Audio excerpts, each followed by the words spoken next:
ওটা আপনি দেন, ইটাটা একটু এই পাশে দেন, এই পাশে দাও, এই পাশে লম্বা করে দাও, লম্বা করে দাও।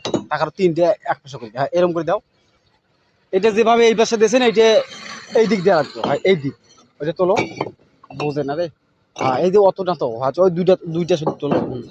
হ্যাঁ ব্যাস, ব্যাস দেখি, ব্যাস এখন ওইটা এই জায়গায় দাও, দাও নি। এখন কেমন হইলো না, আরেকটা দাও, ব্যাস। ওই যে উপরে 40টা দিলেই হইব। কয়টা দিয়েছেন উপরে? 60টা। তাহলে পিসের পিসে 60টা ইট কম না লাভ? পিসে এই মোটে 60টা ইট কম দিলে তাইলে উপরে 60টা দেবো, কে সমানে 1500।